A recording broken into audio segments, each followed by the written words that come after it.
Hello everyone, sorry, I think I was live for a few seconds there without saying anything. Apologies, a little bit of technical difficulties tonight. Hello and welcome to a very special Real Reflective Practice.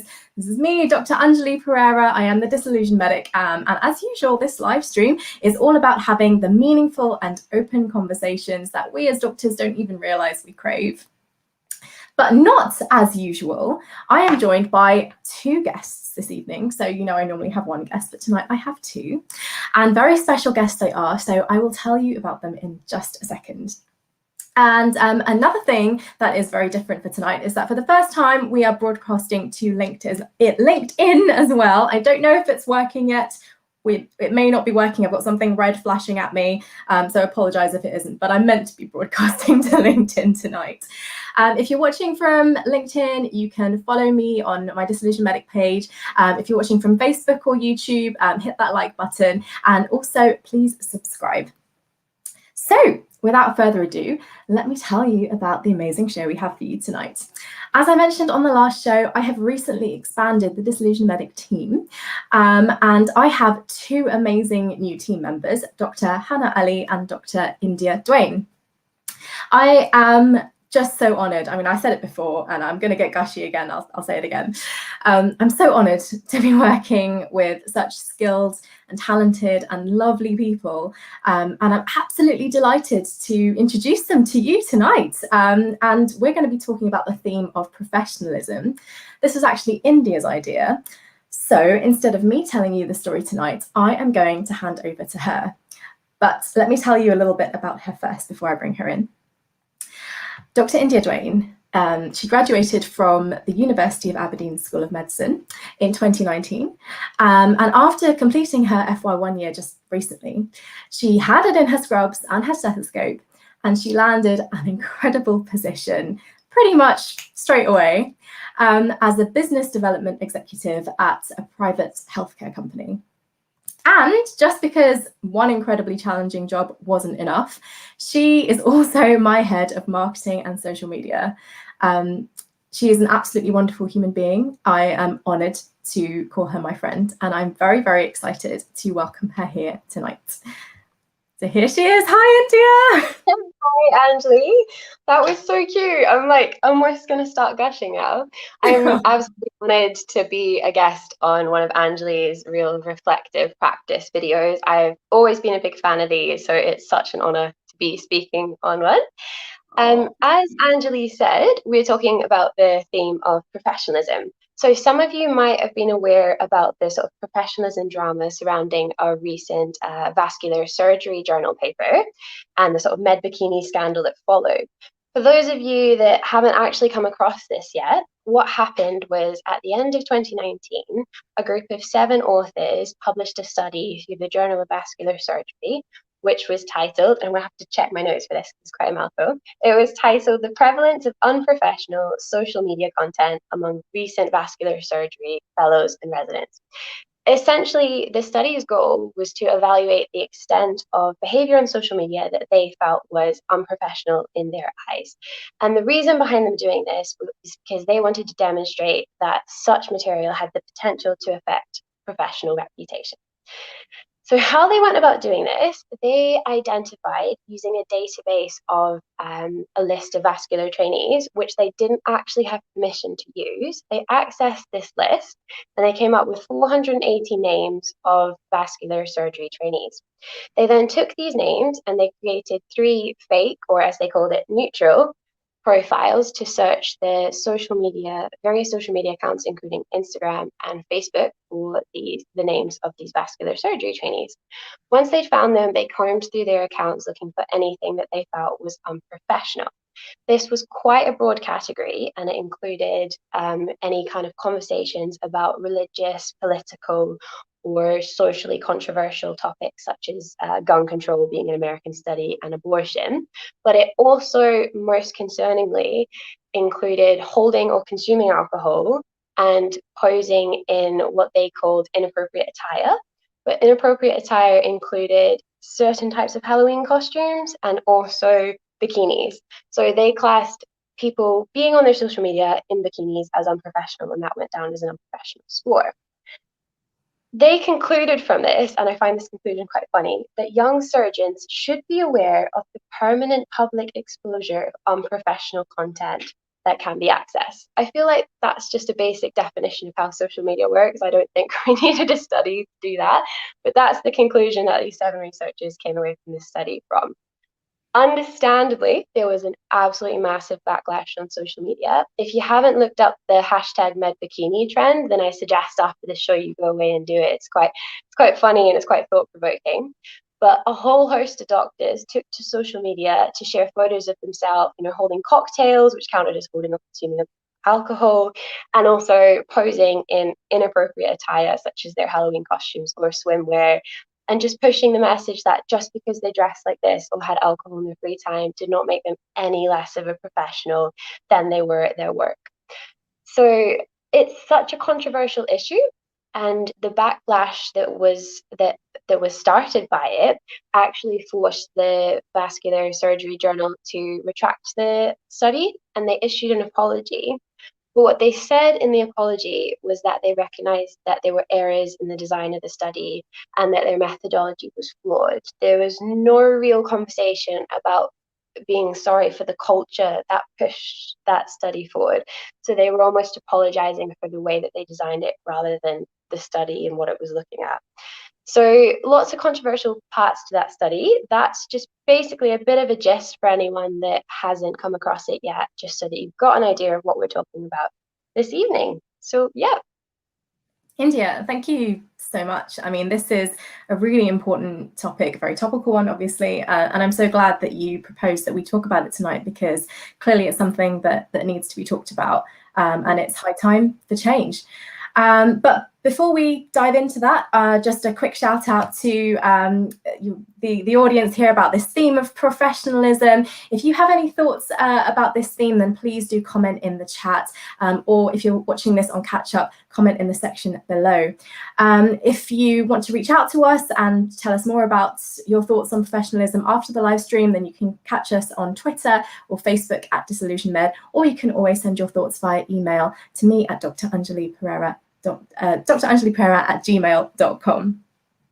So we're going to dive into this theme in a very short while, but we have another guest who's joining us for this conversation. As I mentioned before, we have Dr. Hana Ali coming in tonight. Hana has come on board as my webmaster and UX designer, which stands for user experience, for those who don't know.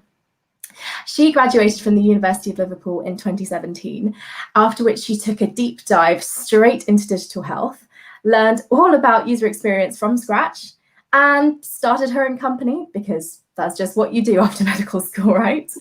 So she's ridiculously impressive, ridiculously courageous. She now lives in Berlin. She is the founder and CEO of Gaia Medical, which is a public health education platform and a social enterprise aimed at the people of Iraq. She is an absolute boss. She doesn't even realize how much of a boss she is. Can't believe my luck on having her on my team, and I'm so excited to introduce her to you tonight. So Hana, welcome. Hi. Hello. Hi. Gosh, that was such a lovely introduction. I think the nicest introduction I've ever been given. Thank you so much.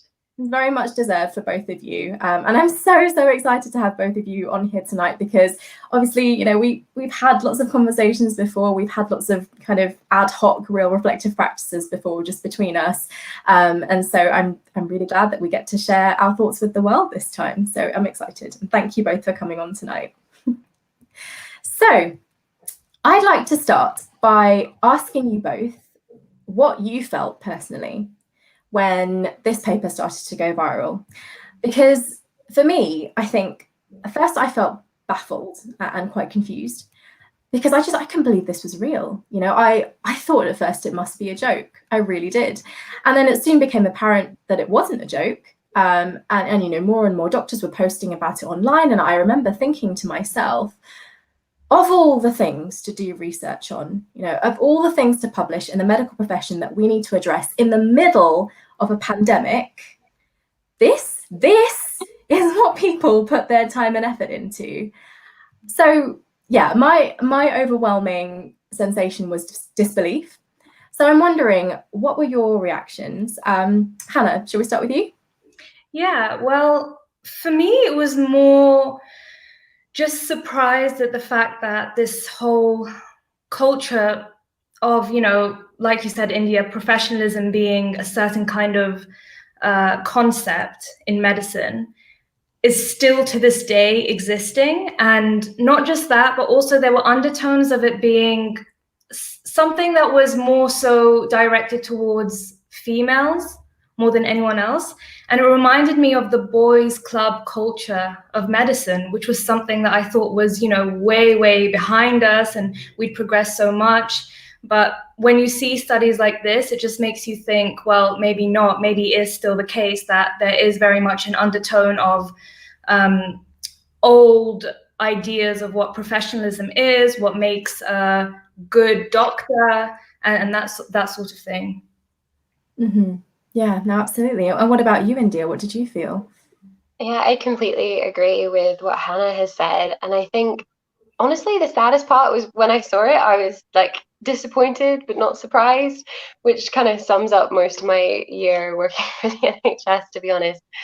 I think it just kind of reminded me of all the times that I'd felt targeted under the sort of guise of professionalism. And I felt like it's really unfair. Like, we're all working so hard, like you say, in a pandemic, and just to come across this paper and think no one is appreciating what we're doing. We're just focusing on what we're wearing and how short like our skirts are. And I don't think I can say it much better than Hannah said, but it's just a reminder of the culture of sexism that is still very much a problem in medicine. Mm-hmm.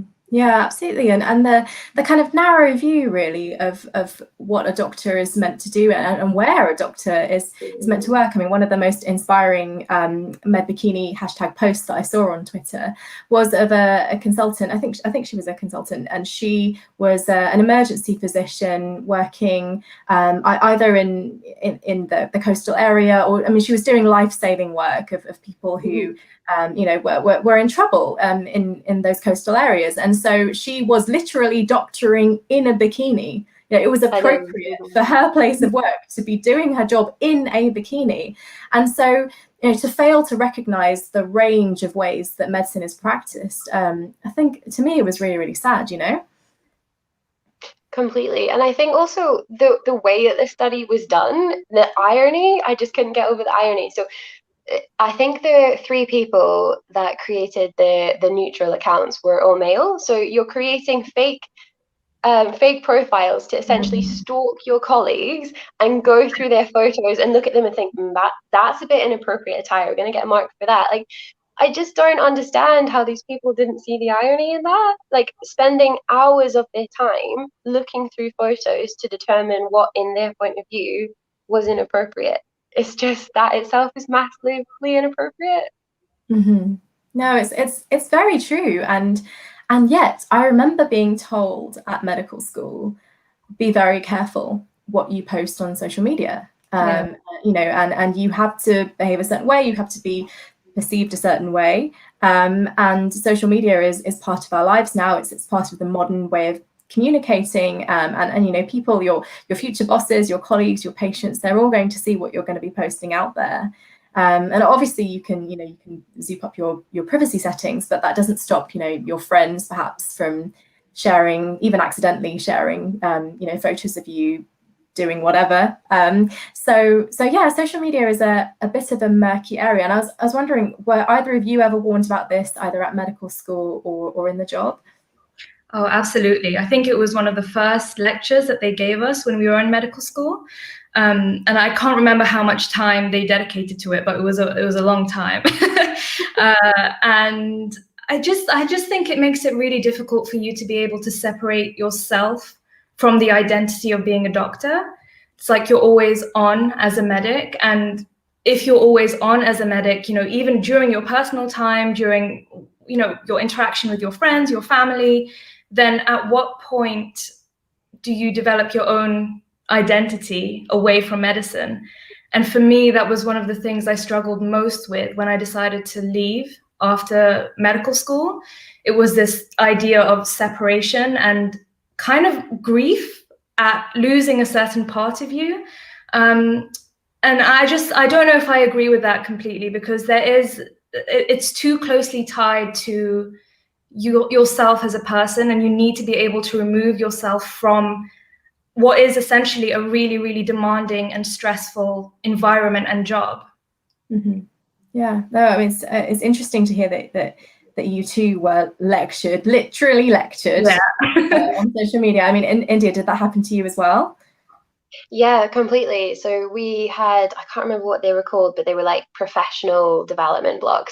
And I swear to God, we must have had the same lecture on social media like 5 or 6 times. We were like, we get it. We understand how social media works. Wow. And I just think, and also, I completely agree with what Hana is saying about it being so tied up in, you know, you have to tie yourself so much up in your role of a doctor if you're being expected, even in your time off, to maintain this kind of professionalism image. And I think it is definitely so hard in terms of identity and removing yourself from that, but it's also really hard in terms of burnout. If you're not allowed that time to just switch off and have fun, like everyone in pretty much every other profession is, then you're not going to come back to work refreshed and ready to switch back on. It's not, I just don't think it's healthy. Yeah, no, it's akin to sort of feeling like you're being followed around by the paparazzi 24/7, right?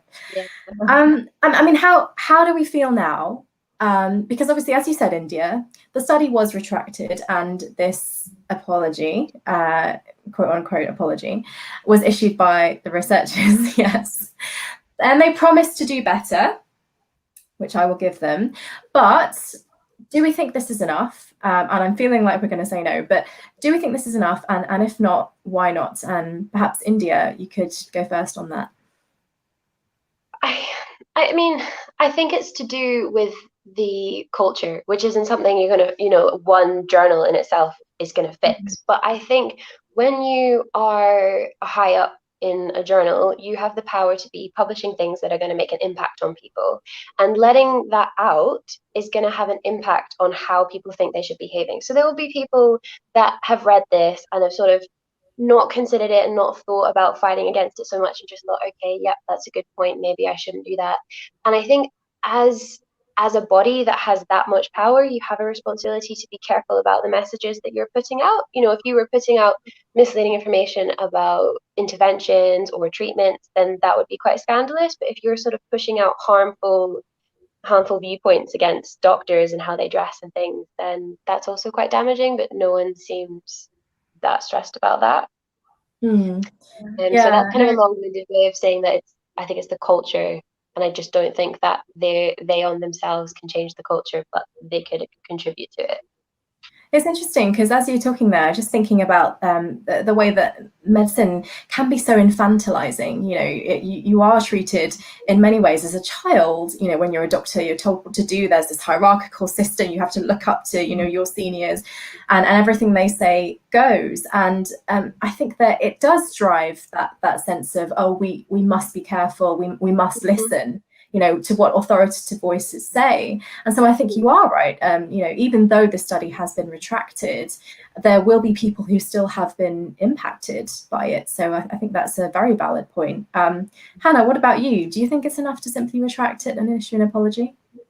No, absolutely not. I mean, from my standpoint, one of the biggest things that, oh, sorry, my light's flickering. We'll just ignore that. They found you. Yeah, no, from my standpoint, one of the biggest issues that I had with medicine was the culture. And I think it brings me back to something that India mentioned when we'd spoken about this previously. She had said this study had to go past through so many people, and so many people were involved before it was released. And yet no one thought to step back and say, is this appropriate? Is this sexist? Is this just, there's something wrong with this study? And the fact that it was allowed to reach that stage is quite shocking to me as well. And I think that's why a retraction in itself is just not enough. You have to go further to address the issues of culture that can be extremely toxic in medicine, from my point of view anyway. I know that obviously everyone has different experiences, but that was an experience that I had, was that it was incredibly toxic and there was no one that was really doing anything about it. Mm-hmm. Yeah, no, I agree with both of you. And one of the things I didn't realize, India, until you told me this, was that the researchers didn't receive permission to do this study. You know, the governing body, which was, I wrote this down, hang on, the Association of Program Directors in Vascular Surgery. So that was their governing body. They had the database, basically the list of all the vascular surgical trainees, and the researchers did not have permission to use that database to identify trainees. And what struck me was that if this, I mean, coming on to a point that you just made, India, if this had been about patients, you know, if the researchers had evaluated the social media profiles of patients, and subsequently published judgments on their behaviors, there would be outrage. You know, there would be an outcry even bigger than Bikini. There would be disciplinary hearings for the doctors involved. There may even be talk of being struck off. There would be calls, definitely, I'm sure there would be calls for the resignation of editorial board members if it had been about patients. And, you know, I don't think it would even ever have been published in the first place, because people would recognize that this is not an appropriate way to treat human beings. So, you know, what I'm wondering, what it makes me think about is, what makes it so different that it was doctors involved? Why are we judged by such different standards of behavior? What do you think, India? I don't know if I have an answer to that. I've thought about this before, and I've often felt that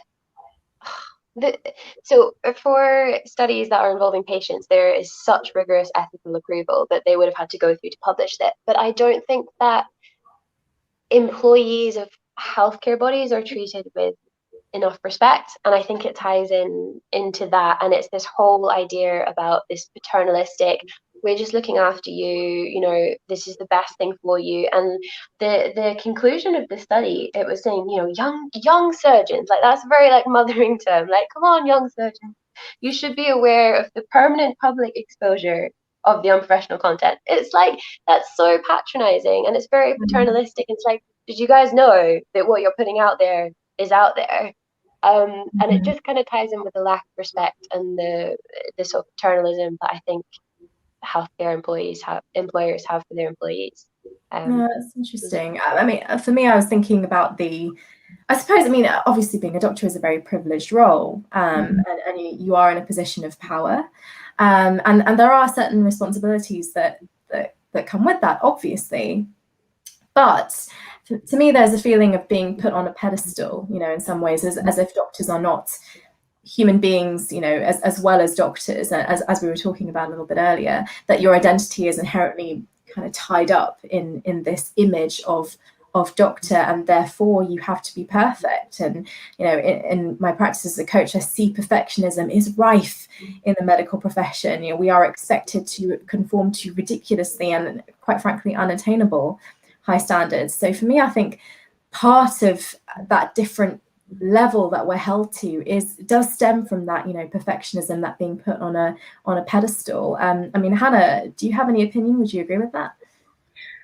I think I do agree. I mean, there is a sense that, you know, it's you're idolized, especially in certain communities. Like I come from a Middle Eastern community, and you know the good old saying, you're either a doctor, an engineer, or a lawyer, and anything else you're a disappointment.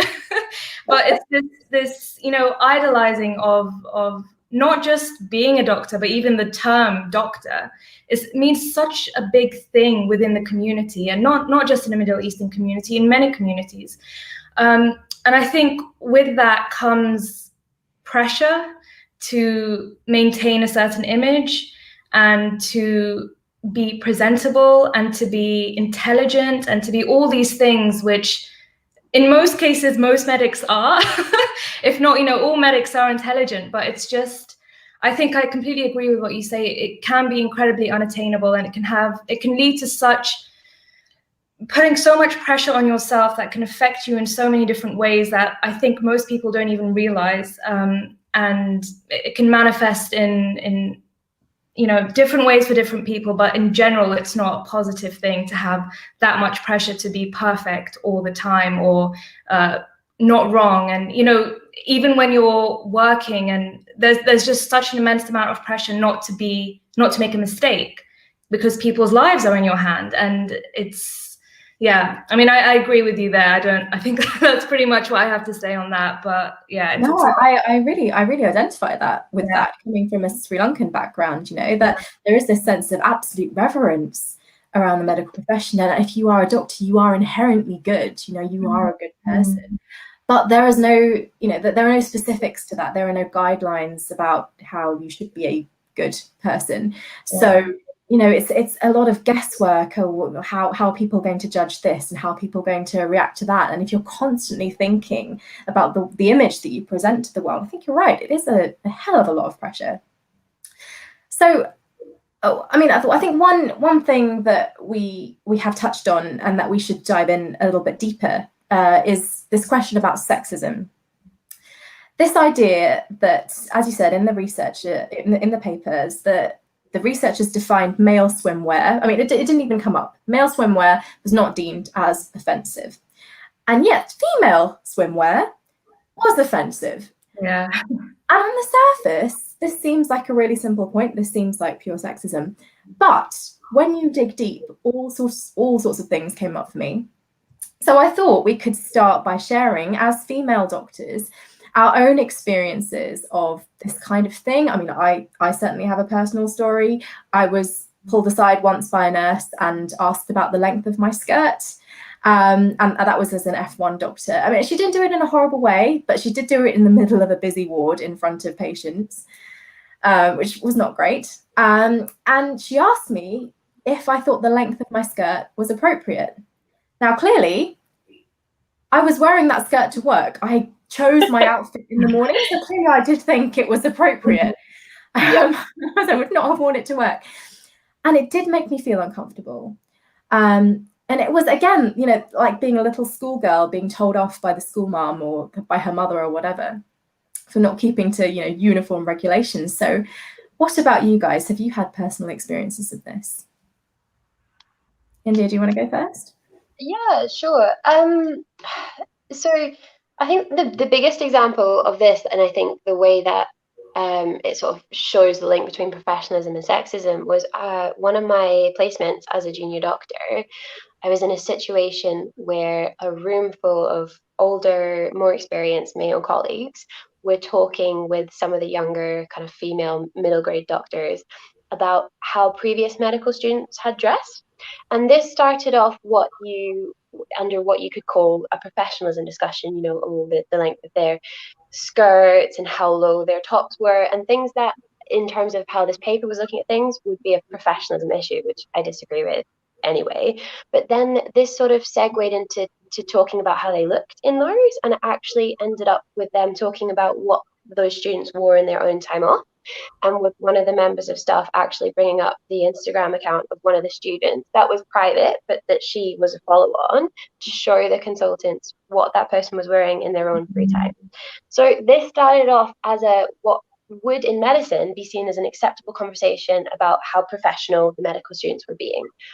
And then it eased slowly into actually objectifying a young female medical student in front of young female doctors like myself that had just started on the department. And I think that just goes to show how dangerous it is to be allowing papers like this that are taking a look at what people are wearing and turning it into professionalism issues, because they are essentially objectifying doctors. And it's not just females. Like, I have seen it done with young male doctors in terms of how tight their trousers are, but it is predominantly females. That is so dangerous. Yeah, I mean, it's unbelievable, and it's unbelievable that the consultants would allow that. I mean, I feel like you, India. I feel like I should be surprised, and yet I'm not. No, just disappointed. Exactly. What about you, Hannah? Have you had any experiences like that? In terms of clothing, I don't think I've ever had any personal experiences with clothing as such. But it does remind me of kind of the vulnerable position that you can be in as a young female doctor or as a young female medical student. I spoke to you, Anjali, about this some time back. I mentioned that there was an incident where I was on a placement in my final year of medical school, and I was on a cardiology ward. And the head cardiologist there, the consultant cardiologist, was known for occasionally putting his hand on the shoulder or the small of the back of female medical students. And I was just so shocked when you'd mention it to someone, or when you'd say, oh, I don't know, I felt a bit uncomfortable with him touching me there. Someone would just be like, oh yeah, that's just how he is. And the fact that it was so nonchalant and accepted that he was doing something like that. And he was my consultant, so I ended up having to go to him to sign off something in my logbook. And he sat me in his office for like a good hour, discussing his personal life, and it got progressively more and more personal. And I was feeling so uncomfortable. It was just us two in the office, no one else.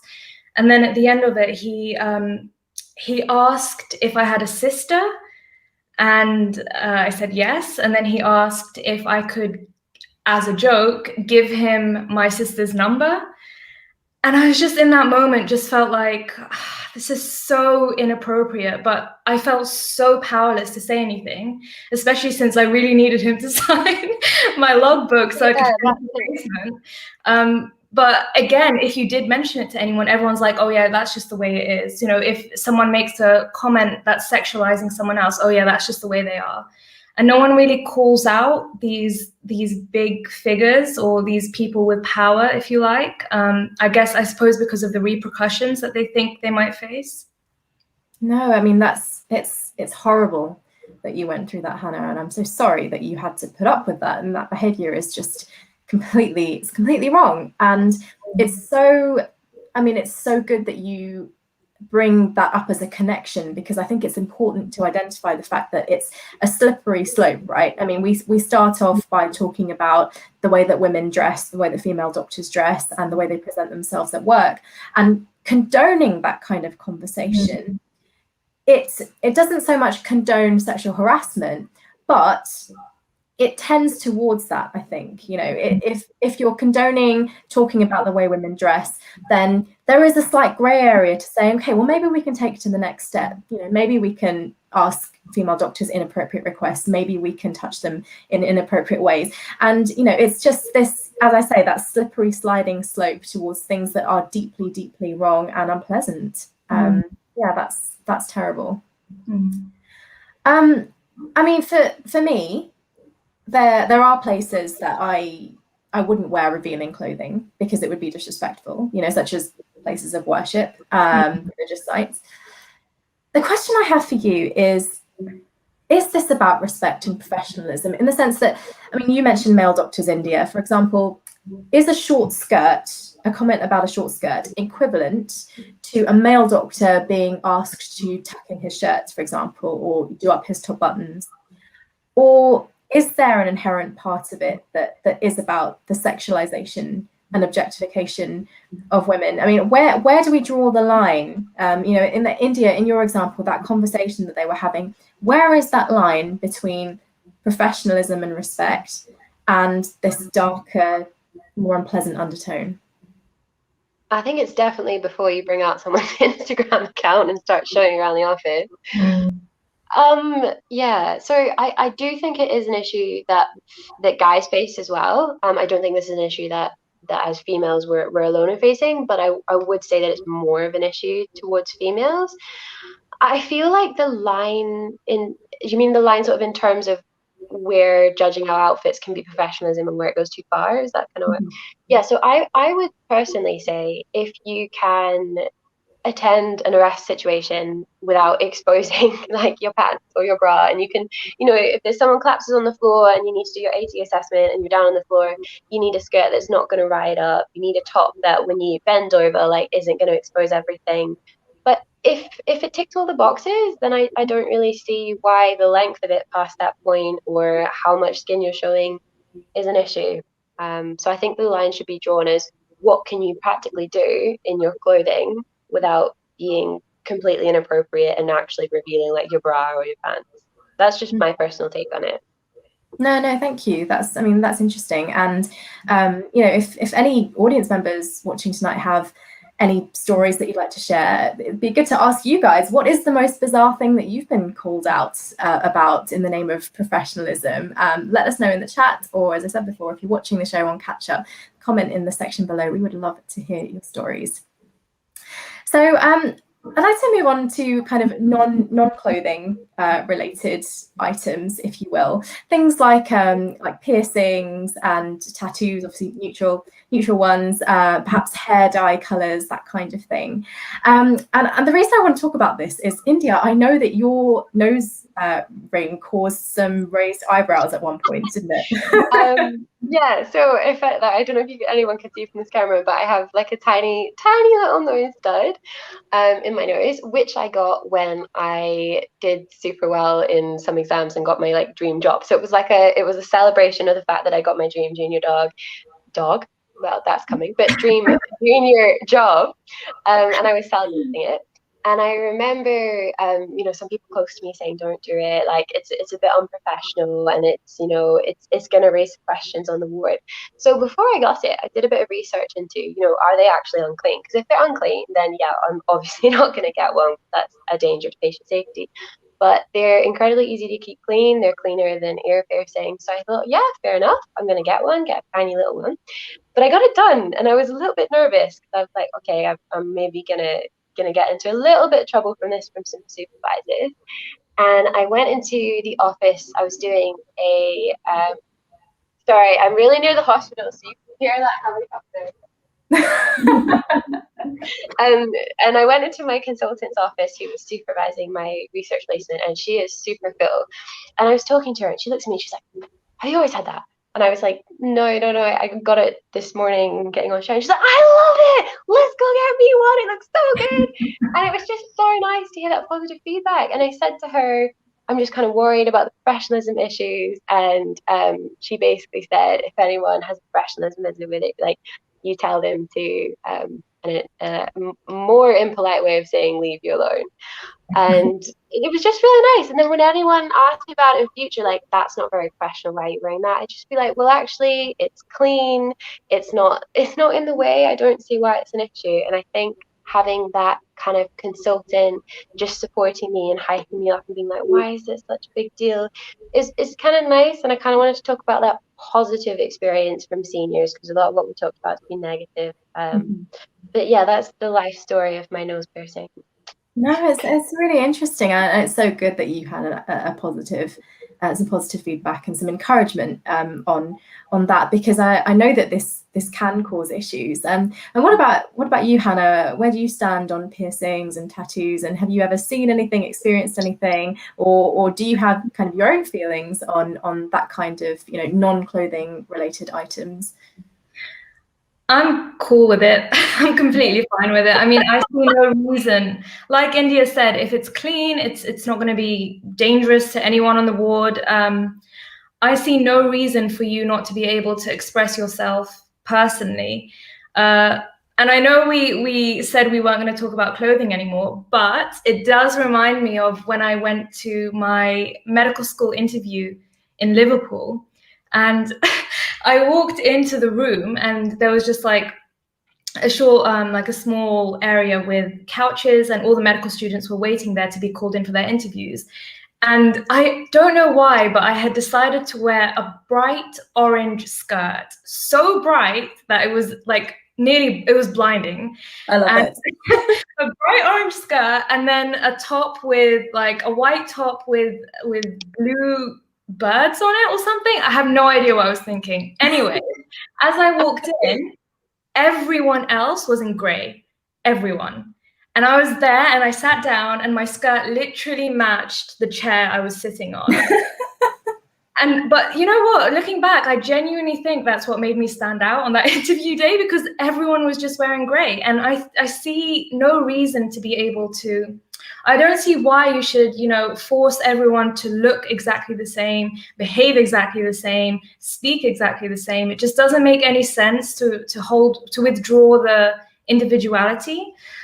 So I think it's completely fine, in my personal opinion. I mean, that sounds like an absolutely rad outfit choice. Yeah.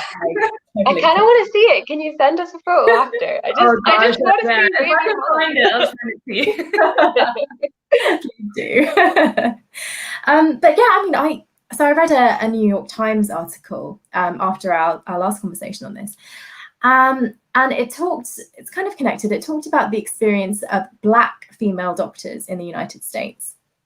And some of the things that they mentioned were things like doctors being asked to cover their dreadlocks because they said it was unprofessional. It also talked about how Black doctors wondered, things like, how should I wear my hair? Should I, does like afro look less doctor-like and less professional than braids? And it really got me thinking about how we try to conform to certain norms to appear professional, but we don't necessarily consider that those norms might in themselves be oppressive and unfair.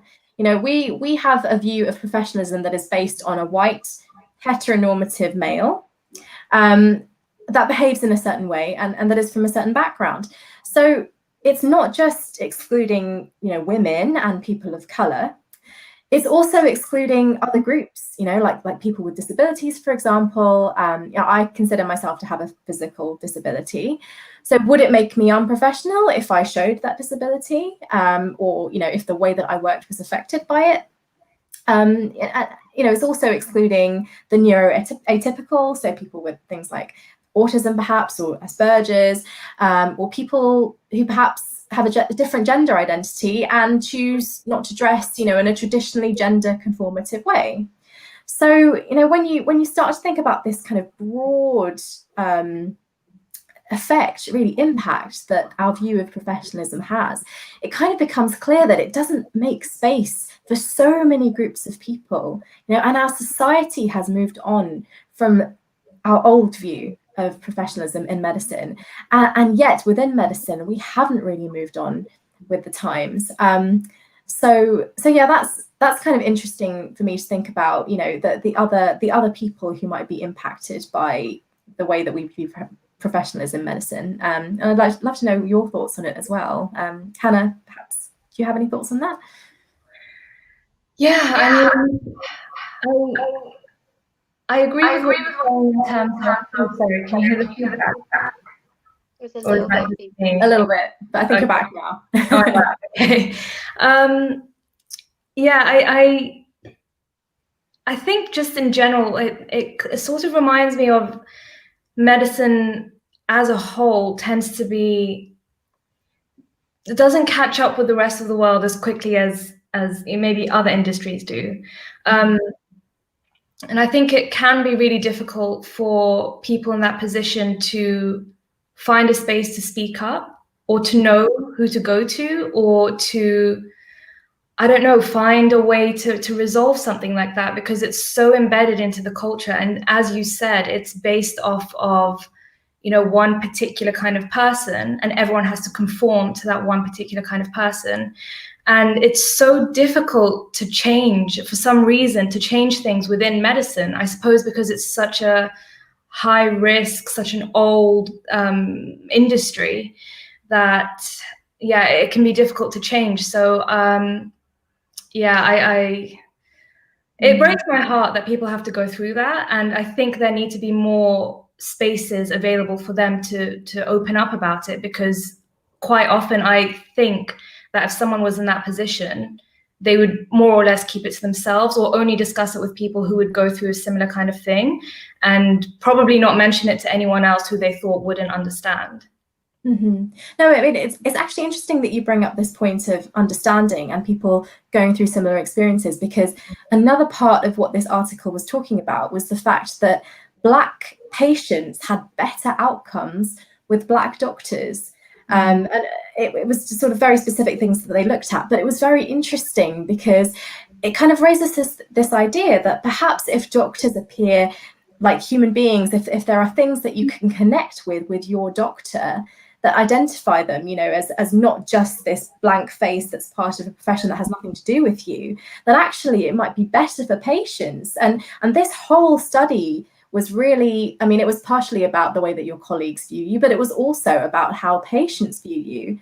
But it completely didn't take into account the fact that a patient might like the fact that a doctor has a personality and might like the fact that there are things about that doctor that they personally can connect with. In India, you're nodding. What do you think about that?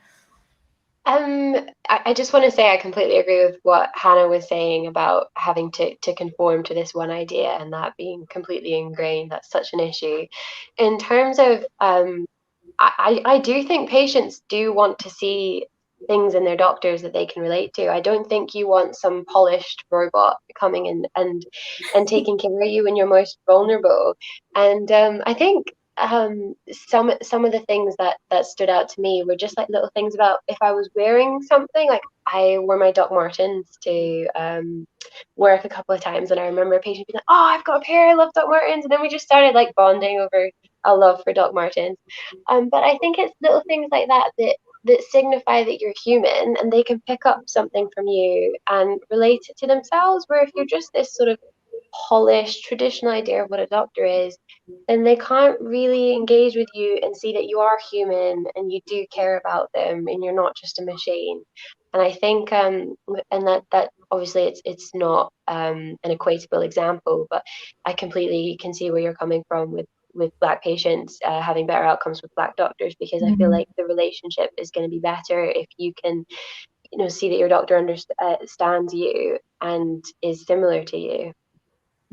Yeah, no, it's kind of reminiscent for me really of that bedside manner, the importance of the connection in a doctor-patient relationship, and the fact that the way that we practice medicine nowadays erodes that relationship so much. We are so pushed for time, we have other priorities, and we don't necessarily make the time to bond with patients, and therefore perhaps, I'm speculating here, but perhaps the erosion of that skill, of the importance that used to be placed on that relationship, perhaps that is part of this kind of lack of understanding really in the medical community about how we connect with other people and what makes patients trust us as doctors. So yeah, it's interesting, and I think now might be a good time to really ask the question, what defines professionalism for us?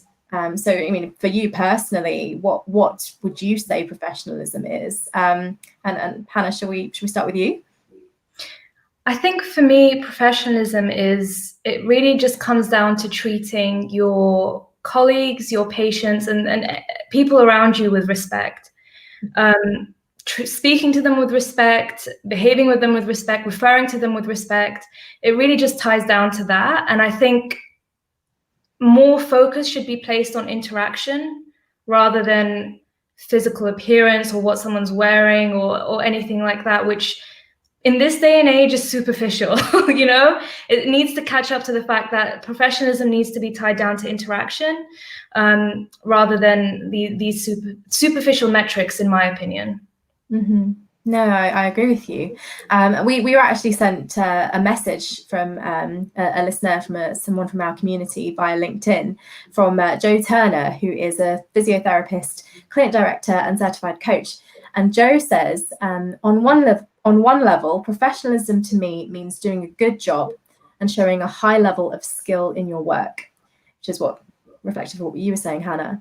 Less positively, I have seen it used as a high ground from which to diminish empathic, human, vulnerable behavior, or as a sort of emotional shield to hide behind. That's really interesting that she said that. India, do you have any reactions to that? And really, what is professionalism to you as well? I love that example. Can I just use that one? I think professionalism to me is completely what she was saying about doing your job and doing it well. So I think professionalism is about understanding the responsibility you have to keep up to date with medical knowledge so you can provide safe care. It's about treating your patients with respect. It's about being empathetic, and it's about putting them at the center of your care.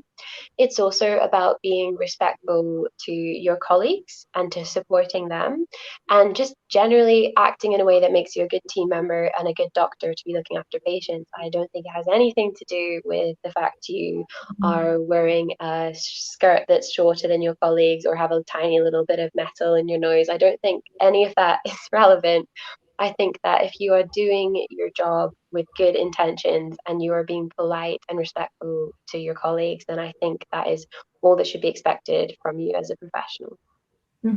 No, I mean, I would agree with you, and it's interesting that Joe was talking about, you know, diminishing empathy with professionalism, and it really being used as a tool, you know, no longer for good, really, just to kind of put people down, and really part of the rat race and the kind of less pleasant parts of the medical culture.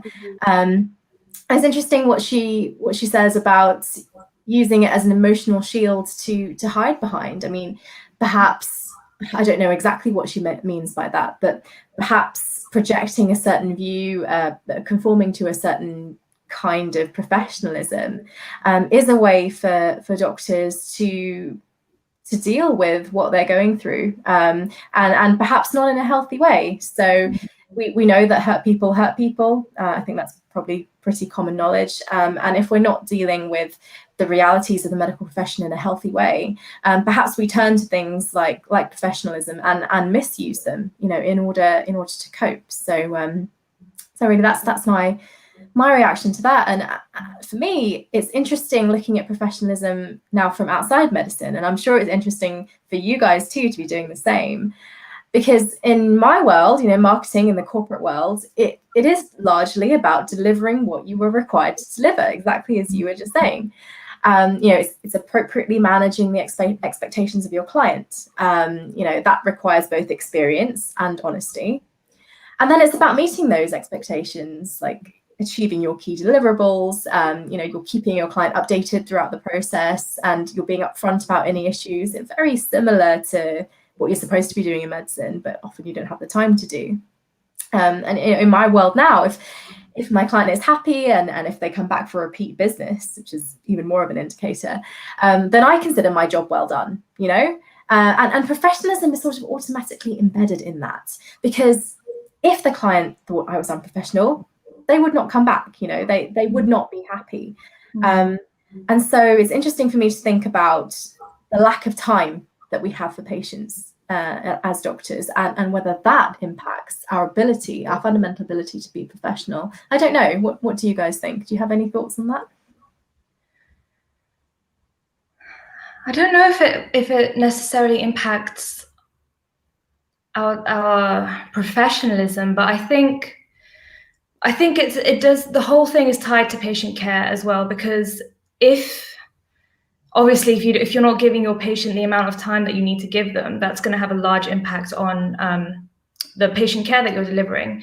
But also going back to what we were saying about a patient being able to identify with you as a human being, that alone is going to create so much more trust and ability for a patient to open up about perhaps something that they wouldn't have opened up to you about if you were just this robot that was like, give me your symptoms and I'll just prescribe you medication, like everything, you know, and which is what medicine was like for a long time, you know, and I think being able to move past that and really build connections with patients, even through nonverbal cues like what you're wearing or your nose piercing or your Doc Martens, can have a really positive impact on patient care.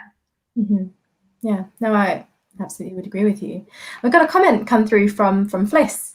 And she says, ladies, I am very lucky to have a human GP, not a robot. Only saw the last part of this, but you all speak so much sense and your definition of professional is spot on. I like to think that I'm human and humane. Teamwork is imperative, sense of humour and empathy at all times, and stand up for your colleagues and your patients. Now, I love that. I think that is an absolutely brilliant definition of professionalism.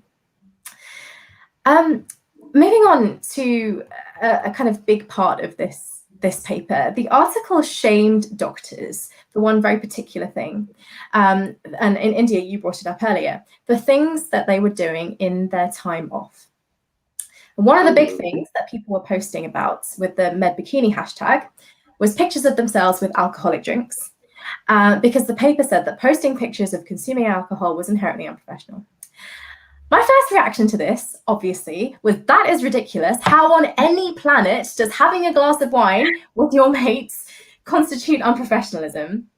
And my second reaction to this was, how do they know those are pictures of alcohol? Like, how the fuck would you know that?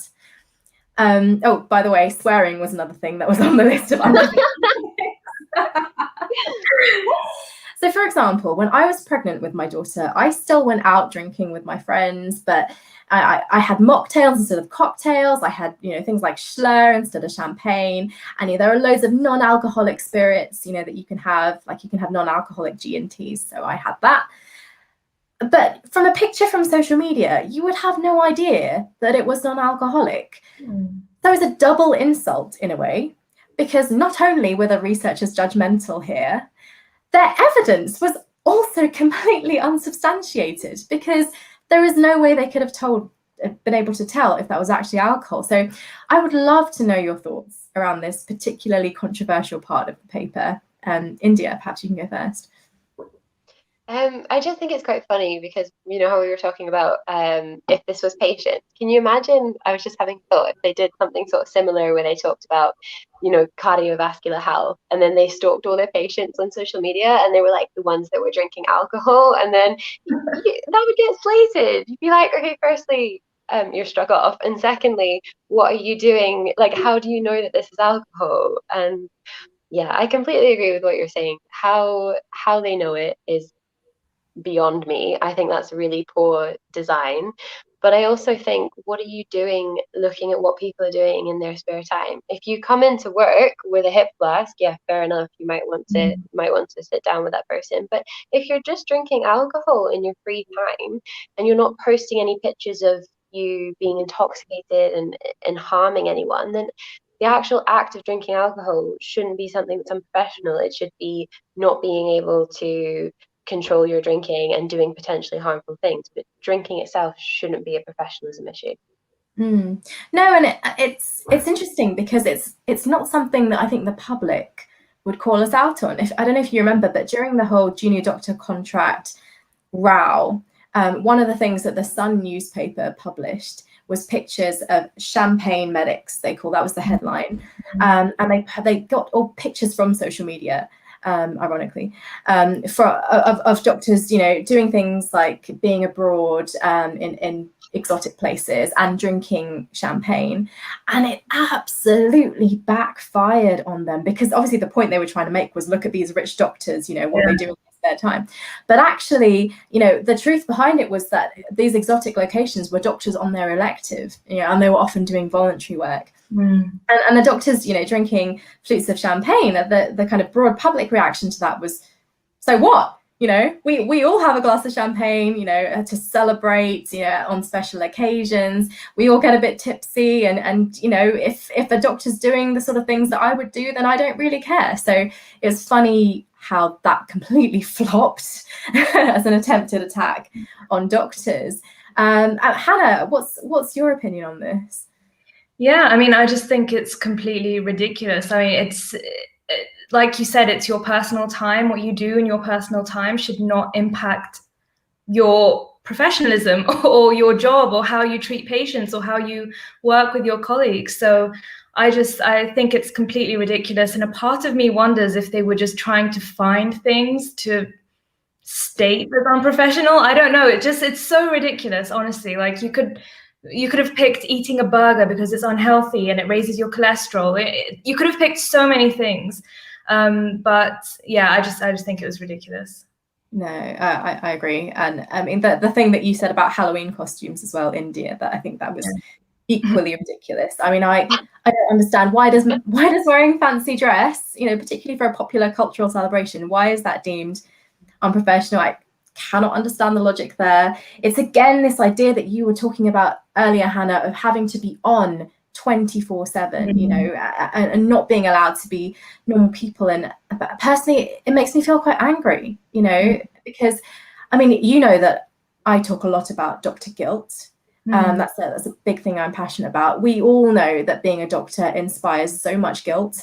It's like there's Catholicism and then there's medicine in some ways. And you know, so much of my coaching practice is helping people to move past that guilt. And I have seen how crippling it is, how toxic it becomes, and how it causes doctors to view themselves in such a negative light. So for these researchers, I'm going to say quote unquote researchers, to be piling on yet more guilt and shame on a profession that already suffers so much from it, with the no thought to the physician mental health implications, you know, and no thought to the fact that physician suicide rates are so much higher than the general population. It's very disappointing. It's disappointing that nobody else in the editorial process picked up on that as well. And I don't know if you have any views on that yourselves, but this is something that I'm very passionate about. How about you, India? What do you think? In terms of which part of that? Yeah, in terms of the doctor guilt thing, do you have any views on that? Yeah, I think this ties back to what I was saying before about they've retracted it, but it doesn't undo the harm that they've done in shaming these people for having lives outside of medicine. And it's so ingrained in us, that shame about, you know, obviously having fun and, you know, exposing yourself in your swimwear and drinking alcohol, in the sense that when you start at medical school, it's like day one, that's all you talk about. And I think when I was working in the NHS, I used to get a little bit anxious about posting pictures with me holding alcohol or with me wearing swimwear. When I decided I was leaving, I don't think I cared so much anymore. But I think if I was still in medicine and I read that article before I read the kind of empowering backlash, I would have felt guilt, and it would have added to that guilt, and it would have made me feel ashamed of certain things that I'd done on my social media, such as showing me drinking a cocktail. And I just think that that's why retracting it isn't going to fix the problem. No, absolutely. I mean, one thing I'd like to bring up just before we finish was something I saw recently on Twitter. It was a tweet that was later deleted due to the outrage that it caused amongst the medical community on med Twitter. But it was posted by a male doctor with intimate details of the sexual history of one of his patients, his female patients, and details about her current medication as well. And this doctor was commenting on his shock at this woman's lifestyle. And although he obviously didn't mention her name, so it was technically anonymous, if that patient had seen that tweet, then I have no doubt that she would have known it was her. And this made me feel sick. It made me feel sick to my stomach.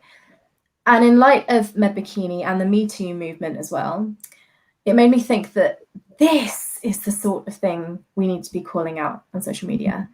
You know, doctors having their own views on controversial topics, doctors, you know, drinking alcohol, wearing fancy dress costumes, all of that pales into insignificance when we still, in 2020, have doctors who think it's okay to break patient confidentiality on, you know, global public platforms. And if I was a patient, I think I would far prefer if my doctor had, you know, posted a picture of them drinking alcohol or wearing some ridiculous skeleton or witch costume. I'd far prefer that. I'd even prefer a doctor who had different opinions politically, you know, radically different opinions on things like abortion or gun control, whatever. I'd prefer that than for them to go online on Twitter and disclose intimate details about my history over the internet. And I do think that patients would feel the same. And I'm just sort of wondering what your reactions are to that tweet. And I know that you didn't see it, you know, see the actual original tweet, but what do you think about the culture within medicine, about professionalism on social media, and whether we're having really the right conversations? You know, we're talking here about the professionalism of doctors, but are we talking about it in the right way? Hannah, do you have any thoughts on that? Well, I mean, I think going back to when I was in med school, the issue of confidentiality definitely wasn't a small one. I mean, we were told time and time again the importance of it, and I think it resonated with most people. So I personally don't know anyone who would do something like that, but I think I agree with you that even though confidentiality is spoken about and you know not to disclose any of the patient's details or anything like that, we need to move away from concentrating on superficial things like clothing and tattoos and piercings, and discuss incidents like this, because they may become more frequent. Because in my time, I think we just had Facebook and Instagram, and now you have so many different platforms, and people, it's impossible to live your life without it almost. So I think, yeah, I agree with you. We need to realign the conversations and rethink what kind of conversations we're having, and create spaces for those conversations, because at the moment there really aren't that many spaces to discuss these sorts of things. Mm-hmm. No, I agree with you. What about you, India? Yeah, I think what Hannah was saying about us actually getting quite a lot of information at medical school about confidentiality was the same in my position. I think it's definitely a professionalism issue, but where I went to uni, I think there was an adequate amount of focus on it, just from my point of view. I think that perhaps there's not enough focus on it on the older generations of doctors. I think it's part of the curriculum, so you don't really get through medical school thinking that that kind of behavior is okay. But I guess maybe we need to be targeting doctors that qualified a long time ago and just making sure that they understand that that's not an okay thing to do. But I do think with what we're talking about with focusing on surface level things, is that the issues of professionalism that people are most focused on are superficial, and they're not the ones that are important, such as workplace bullying and behaviors that are just part of medicine, and you just have to suck it up and deal with it. And I think that focusing on superficial things like the way you dress is harmful, because it's denying those actual issues that are harming doctor and other healthcare staff's mental health. They're being neglected for ones that I don't think anyone should really care about, like skirt length. I wholeheartedly agree with you. And I'd just like to thank you both so much for having this conversation with me tonight. It's been so interesting, and I'm really appreciative of your time. I hope you guys have enjoyed it too. And also, if people want to get in touch with you, then how can they do that, India? So probably the best thing with me would just be go through my LinkedIn. So I'm on LinkedIn as Dr. India Duane. I'm pretty sure I'm the only India Duane on LinkedIn. So just look me up and send me a connection request. I'll accept it, and you can fire me a message. Or if you've already got me on Facebook, then shoot me a message. Fantastic. And what about you, Hannah? Also LinkedIn. I think there are a few more Dr. Hana Ali's than Dr. India Duane, so you might not be able to find me, but Anjali, I'm sure you can put my email address as well at the bottom. I will. I'll post your links to your LinkedIn accounts and any other contact details in the show notes after the show.